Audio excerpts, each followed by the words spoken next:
C'est magnifique. Bienvenue Thomas. Ça va? Ouais, très bien. Magnifique. Alors Thomas N'Gijol de retour sur Canal.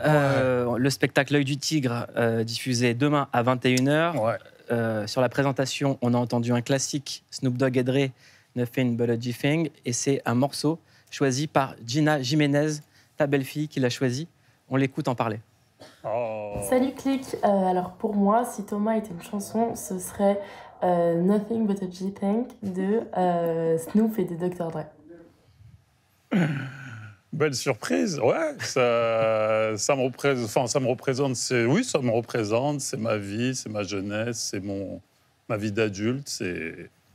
Est-ce qu'on peut toujours être West Coast, passer les 40 ans? Jusqu'à la mort. Till I die. Ah oui, on n'a pas fait 40 ans. C'est ce qui m'a construit en vrai. Hein. Quand tu prends ça avec beaucoup d'amusement quand tu es jeune, mais quand tu es vieux et que tu écoutes toujours les mêmes choses en voiture, ça me constitue. C'est comme ça. Pourquoi est-ce que c'est la musique de la voiture, de la ride? Pourquoi à ce point-là? Parce que moi, j'écoute encore ça en voiture. Ouais, mais parce qu'elle est conçue comme ça. Parce que les mecs, je pense qu'ils se disent, quand t'es en voiture, t'as envie d'écouter un son, de t'ambiancer sur une bande-son.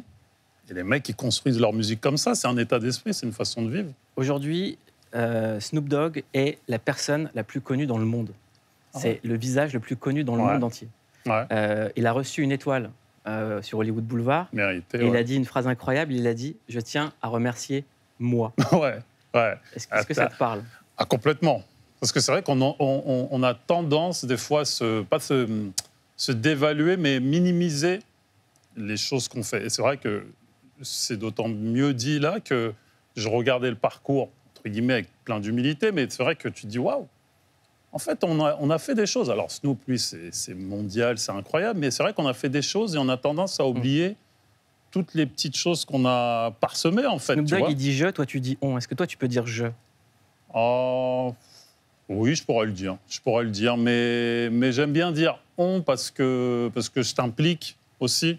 Je parle d'un point de vue aussi générationnel, dans le sens où ça fait un moment, toi aussi, que tu es là et que tu fais beaucoup de choses. Moi, dans mon domaine, chacun, à sa façon, fait plein de choses. Et en fait, oui, on doit se remercier, se féliciter, s'auto-féliciter de temps en temps. Comme diraient les grands frères Mystique, Benji et compagnie, on fait les choses. On fait les choses, évidemment. Ouais. Allez, bonne annonce de L'œil du tigre. Spectacle incroyable demain 21h sur Canal. Merci. Depuis que je suis papa, j'ai capté un truc. Faut miser sur les enfants, c'est eux le futur, les gars. C'est eux le futur.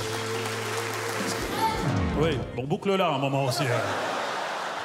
Elle a vraiment cru que j'étais Jacques Martin à un moment donné. Non, mais elle prend la confiance, ferme ta gueule, Néna, à un moment donné. Thomas est de retour sur le ring et rien ne lui échappe. Oh, les Blancs, je vous jure, vous êtes les maîtres du monde, mais un verre dans le nez, vous êtes des détritus. Il n'épargne personne et surtout pas lui-même. Vivre ensemble, oui, mais pas n'importe quel prix. Thomas N'Gijol en tournée dans toute la France à partir du 25 octobre et au Grand Rex les 14 et 15 décembre à Paris. Chaque soir, on demande à notre invité une image qui a marqué son enfance. Et toi, t'as répondu ça. Mr Freeze, le glaçon friandise. Le Mr Freeze. Mr Freeze. Voilà, un plan d'amorce comme on aime faire à la télé, avec un Mr Freeze qui arrive sur toi. C'est incroyable ce qui se passe. Mais on est en hiver. En plus donné par mon ami Joe. Merci. Il est ouvert. Putain, En plus, non, mais merci. Non, mais Mr Freeze, c'est quoi? Ça te ramène. Je ne t'apprends rien. Mais mets-toi juste une image de toi avec ça dans la main. Écoute-moi bien, tu parles à quelqu'un qui commande des Mr Freeze. Encore. Ok, mais tu sais qu'il faut faire un magazine. J'ai passé un été à faire des Mr Freeze. On était avec un pote. C'est en mode, on se met une déterre, on fait du sport, on s'autorisait. Un Mr Freeze. Un petit Mr Freeze. Sous prétexte qu'il y aurait uniquement 40 calories, ce qui est faux. Non, c'est du sucre. C'est que de la merde là-dedans. mais t'as vu à quoi ça ramène, franchement, Mouloud? C'est que la sensation du Mr Freeze, ça t'amène à une innocence, à la jeunesse, à une sorte de liberté. Tu te rends compte qu'avec ça dans les mains, tu pouvais marcher, t'étais bien. Ouais. Ça n'a pas de connotation négative, le Mr Freeze. Et même là, adulte, tu vois, je te jure, tu en donnes à un adulte, il y a un sourire. Et je sais pas, c'est des symboles de notre jeunesse qui, pour moi, jusqu'à aujourd'hui, je me dis, n'oublie jamais que tu as été ce petit garçon qui a eu un Mr Freeze et qu'il n'y avait pas besoin de grand-chose pour être heureux. Il faut dire que Mr. Freeze, c'est pas Yeti ou Ice truc, là. C'est de la connerie, tout ça. Ça, c'est le pur Mr. Freeze. Rouge, parce que c'est de la peinture rouge et du sucre et que de la merde. Mais t'as vu que ça a évolué avec le temps, c'est qu'ils ont essayé de donner un goût. Non. Ils ont mis un nom. Je veux dire, si Jimmy Mohamed il se pose sur ça, bon, il faut que je vous parle de ça. Le Mr. Freeze, c'est une belle saloperie. Mais ça touche à la nostalgie, je trouve que c'est toute ma vie, je trouve ça génial. Quelqu'un d'autre qui a marqué ta vie, on va en parler, parce que c'est à moi de te recommander quelque chose et de vous faire découvrir quelque chose ce soir, c'est le conseil de Click. Je n'ai confiance qu'en ma clique. Alors je vous le dis, le documentaire le plus important sur un artiste est sorti. Et c'est sur un des artistes les plus importants de l'histoire qui s'appelle Tupac Shakur. Ce documentaire s'appelle Dear Mama, avec une idée très très simple, raconter l'histoire de Tupac à travers celle de sa mère, Afeni Shakur, qui était membre des Black Panthers. Et en fait, ce qu'on voit dans ce documentaire, c'est l'histoire de sa maman, l'histoire des États-Unis, une contre-histoire des États-Unis, pardon. Contre-histoire de les États-Unis. Tout va bien, c'est le Mr. Freeze qui me rend. C'est le Mr. Freeze, c'est glaçon friandise. Et surtout, on comprend énormément de choses, notamment la colère qu'habitait Tupac, sa sensibilité, sa fragilité, et toutes les contradictions qu'il y avait en lui, et le traumatisme de la pauvreté. Regardez la bande-annonce. I think my mother knew that freedom wouldn't come in her lifetime, just like I know that it won't come in mine. My mama was a crack addict. I ended up in Baltimore on welfare with no lights on in high school. He was pissed off that he was often left to fend for himself. He was suffering. When I was young, me and my mama had beef, 17 years old, kicked out on the streets. We never spent time together because she was always speaking and going to colleges and everything. And then after that was over, it was more time spent with me, and we were both just like, you're my mother, and she was like, you're my son, and what do? I finally understand for a woman it ain't easy trying to raise a man. I wanted him to have a place where he found beauty, integrity, and strength within himself. And there's no way I can pay you back, but my plan is to show you that I understand. Réalisé par un des frères Hughes, quand on connaît l'histoire entre Tupac et les frères Hughes, c'est incroyable. Est-ce que tu peux nous la raconter pour ceux qui ne savent pas? Je crois qu'il n'avait pas été pris sur le film Menace to Society, et il a réglé ça avec ses points. Exactement. Il n'a pas trop apprécié d'être recalé du film, donc voilà. La boucle Sacré est bouclée. Tupac. En tout cas, regardez ce film, Dear Mama, c'est sur Disney+. Vraiment, même si vous n'aimez pas le hip-hop, c'est le meilleur documentaire que j'ai vu sur un artiste. Le traitement est fou, mais vraiment. Ah bah écoute... Vraiment. Parce qu'il y a plein de gens pour qui le hip-hop, c'est pas très intéressant. Mais ça va vous réconcilier. Surtout, ça va vous apprendre l'histoire des États-Unis. T'as un vrai problème avec les États-Unis. En ce moment avec eux. Dis Qatar, ça ira. Arabie Saoudite, mettons les pieds dans le plat, Mouloud, merde. À un moment donné, disons les choses, disons les termes. Thomas, on sait que t'es nostalgique. Ouais, carrément. Très, très grand nostalgique. Et la nostalgie est une valeur marchande. On s'est posé la question. Et vous, de quoi êtes-vous nostalgique? Quand on parle de nostalgie dans la pop culture, on pense évidemment au succès planétaire de Stranger Things. À coup de références visuelles et sonores, la série nous replonge tout droit dans les années 80. La nostalgie fait vendre, c'est pourquoi les studios n'hésitent plus à décliner à l'infini leurs univers phares ou à relancer encore et encore les sagas cultes de notre enfance. Notre formidable maison mère, la Warner Bros, est décidée de produire une suite à cette trilogie. Quoi? Ils m'ont informé qu'ils le feront, avec ou sans nous. Je croyais qu'ils n'avaient pas le droit. Oh, ils ont le droit. Côté mode, ce sont les années 2000 qui font leur comeback avec le retour du jogging peau de pêche ou le baggy taille basse. Et même si on ne sait pas encore si c'est une bonne nouvelle, ça nous donne quand même envie de se refaire l'intégrale de la série The Simple Life. Rock. It's gonna be amazing. Et peu importe l'âge finalement, parce que la nostalgie nous concerne tous, qu'on ait vécu l'époque ou non. C'est devenu une valeur sûre, une culture doudou réconfortante qui marche à tous les coups. La nostalgie interviendrait comme une sorte de soupape collective, de décélération face à ces phénomènes collectifs d'accélération. La nostalgie comme rempart pour ralentir dans une société où tout va trop vite. Alors entre ceux qui disent que c'était mieux avant et ceux qui pensent qu'on idéalise le passé, on se demande si un jour on sera aussi nostalgique des années 2020. Et vous, de quoi êtes-vous nostalgique ? Thomas, de quoi t'es nostalgique, toi? Oh, je suis nostalgique de plein de choses. Mais je l'entretiens, et c'est en ça où je remercie mes enfants, c'est la joie de vivre, en fait. Plus tu grandis, plus tu peux la perdre, en fait. Tu sais, la connerie de la jeunesse, ce côté un peu m'en foutisme. Et c'est vrai qu'à travers mes enfants, et en particulier ma dernière fille, Elle s'en bat tellement les couilles de tout qu'elle est tellement faux-folle, tellement libre, que ça me rappelle « éclate-toi, arrête, stresse pas, fais rien, tout ça, blabla ». Et c'est ça, en fait. C'est pas tant la nostalgie d'un endroit, d'une époque, c'est de garder ce truc-là qu'on a depuis qu'on est petit, et c'est ça qui nous rend vivants, quoi. Le spectacle s'appelle L'œil du tigre, c'est mis en scène avec Carole Rocher, ton épouse. C'est un spectacle où on rigole beaucoup et où toi, tu pleures beaucoup. Je t'ai jamais vu autant pleurer dans un spectacle. J'aimerais qu'on regarde un extrait justement où tu parles de tes filles. C'est vrai que chaque soir où je joue, je remercie du fond du cœur. Je vais y arriver, vous inquiétez pas. Mes filles. Parce que si je suis sur scène, c'est vraiment grâce à elles. C'est elles qui me donnent envie chaque soir de me raconter sur scène. C'est elles.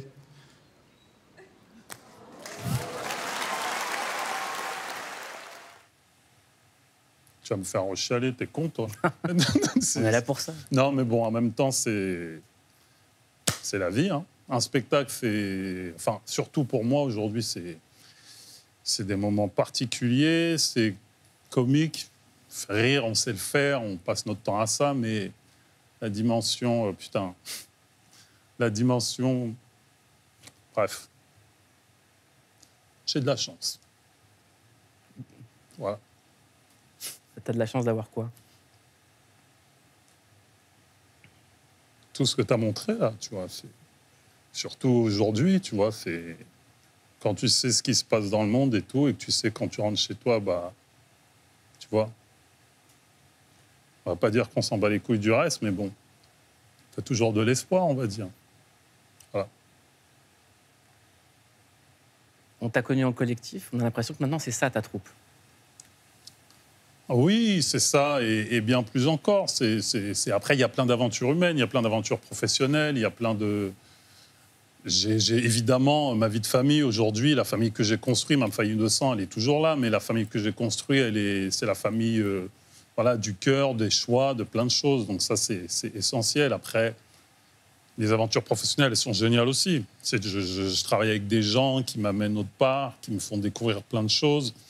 Et ça aussi, c'est magnifique. C'est la chance et le luxe qu'on a dans ce métier, c'est de pouvoir vivre des choses assez particulières. Moi, ce que je trouve dingue dans ce spectacle, c'est qu'il y a des gens extrêmement forts dans le stand-up.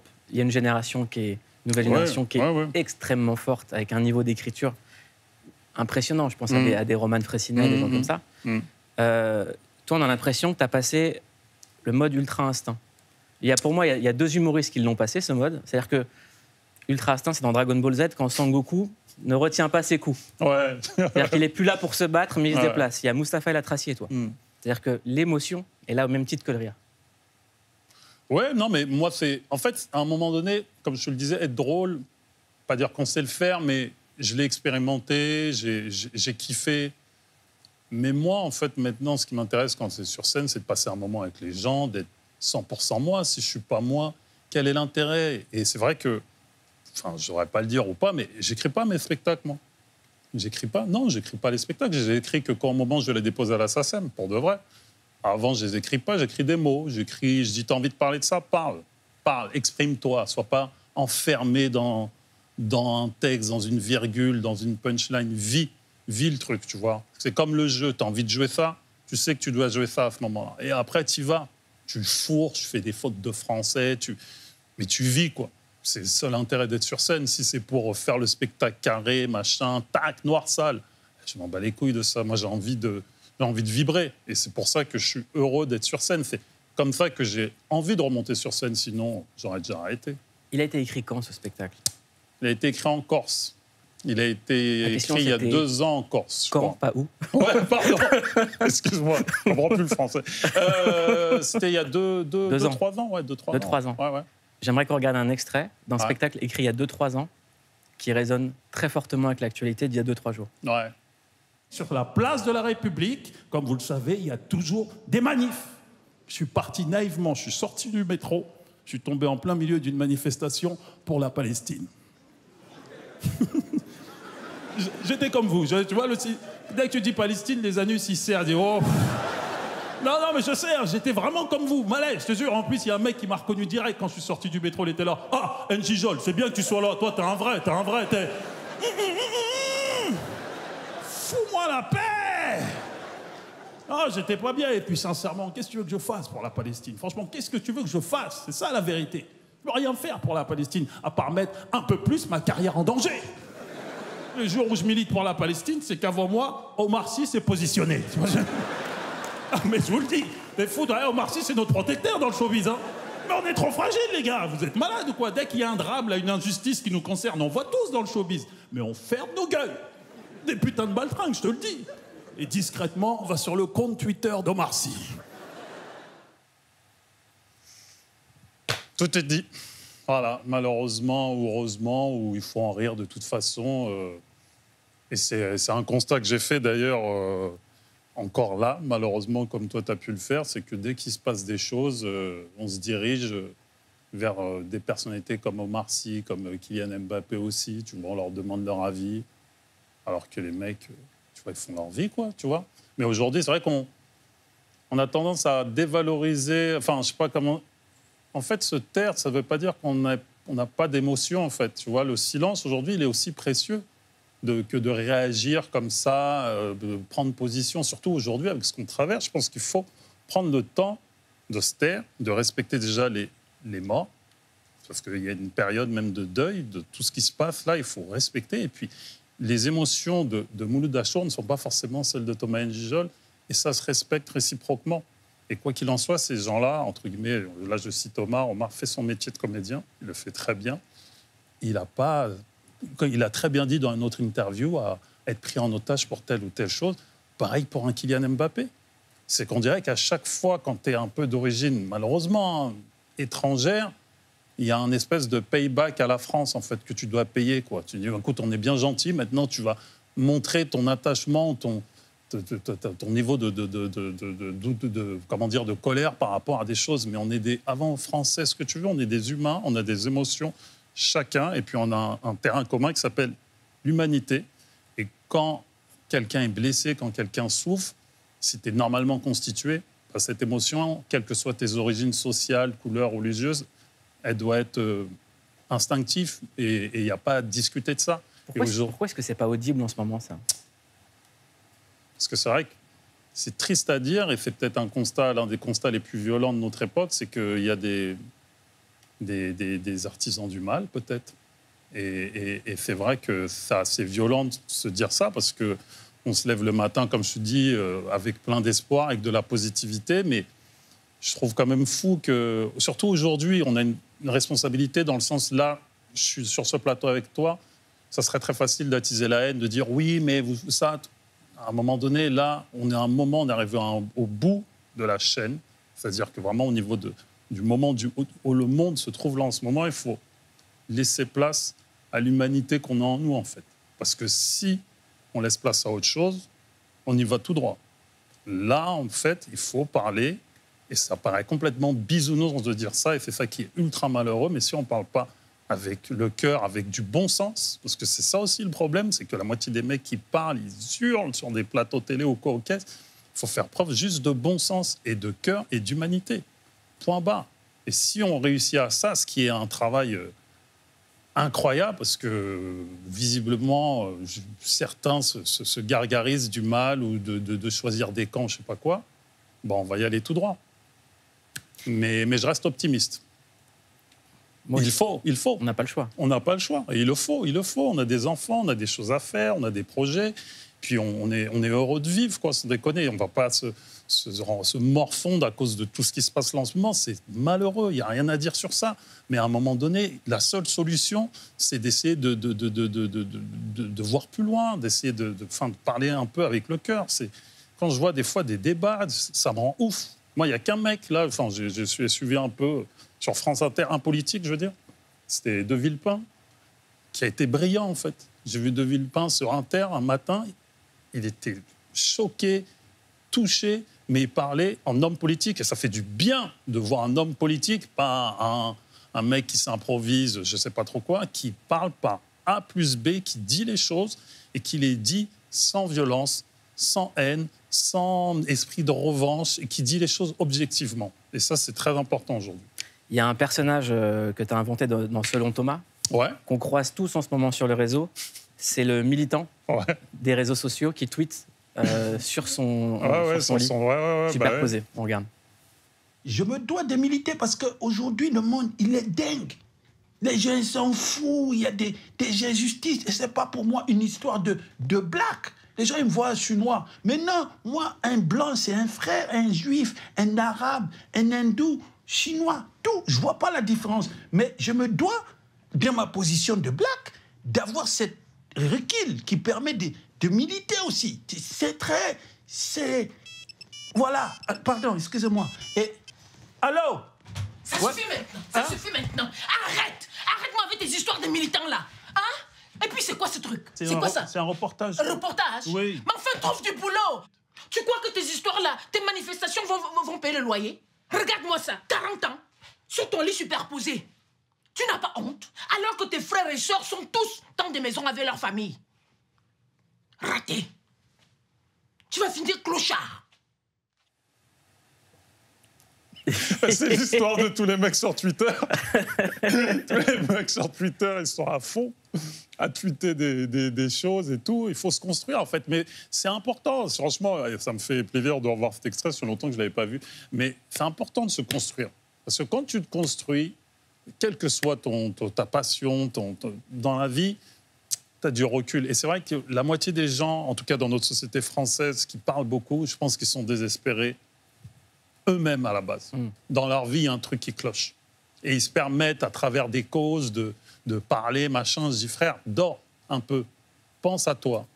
Réfléchis à ce que ton utilité, à ta vie, quoi, ce que tu veux faire. Parce que les gens, c'est ça, c'est tu compenses. En vrai, tu vois, tout à l'heure, tu montais une photo de ma famille.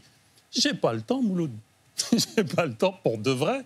Il y a 4 filles à la maison. Il y a ma meuf. Il y a 2 chiens. Il y a un chat. Mais quand il est minuit, si j'ai tout fini, je suis content.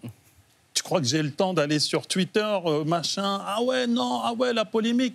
Je m'en bats les couilles. Je suis fatigué en fin de journée. En tout cas, nous, on a fouillé tes réseaux. Ouais. Et c'est le clic sûr.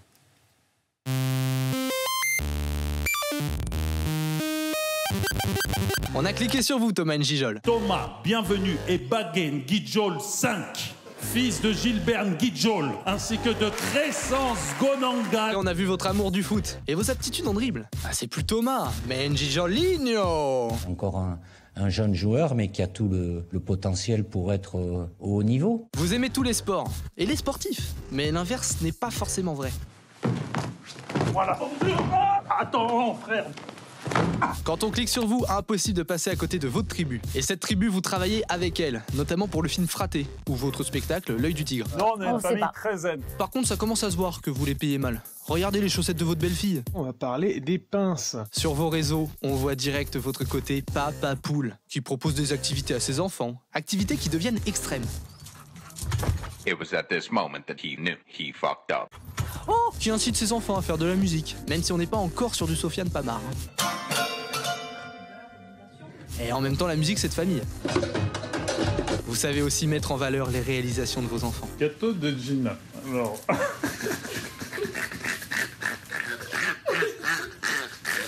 Pardon, c'est votre rire ou c'est un canard qui a pris du speed? Cette question nous taraude vraiment. Tu peux couper, s'il te plaît? Thomas, l'émission touche bientôt à sa fin. Un compte à rebours, 1 minute pour un maximum de questions et un maximum de réponses. Allez. C'est parti, l'interview top chrono. Allez. C'est quoi la dernière fois où tu as dit « je t'aime » C'est quand? Ça fait un petit moment que je ne l'ai pas dit. C'est quand la dernière fois... Non, c'est ce matin à ma fille. C'est quand la dernière fois que tu t'es bagarré? Bagarré, ça fait longtemps. C'est quoi ton plus gros pétage de câble? C'était il n'y a pas très longtemps, mais je préfère plus en parler. C'est quoi le cauchemar dont tu te souviens toujours? Dont je me souviens toujours, c'est un jour où j'arrivais pas à atteindre un de mes frères et il y avait des vaisseaux spatials qui nous attaquaient. Très bien. C'est quoi pour toi une journée parfaite? Travail, rentrée, famille, bonne rigolade. Est-ce que tu as des tatouages? Non. C'est quoi ton surnom? Tom. Pour toi, qu'est-ce qu'il y a après la mort? Une autre vie. C'est quoi le premier truc que tu as fait avec ton premier gros cachet? J'ai acheté des CD. C'est quoi ton animal totem? Le lion. Si tu devais passer ta vie sur une île déserte, ça serait avec qui? Avec ma famille. Ah bah voilà. Merci beaucoup Thomas. Thomas, merci d'être venu dans Click. Demain sur Canal+, un des spectacles comiques les plus drôles de France. Ça s'appelle L'œil du tigre et c'est à 21h et c'est par le grand Thomas N'Gijol. Merci beaucoup. Merci Thomas. mille fois Mouloud. Très Merci fier de beaucoup. toi. Merci. Merci mon pote. Merci. C'était chambé.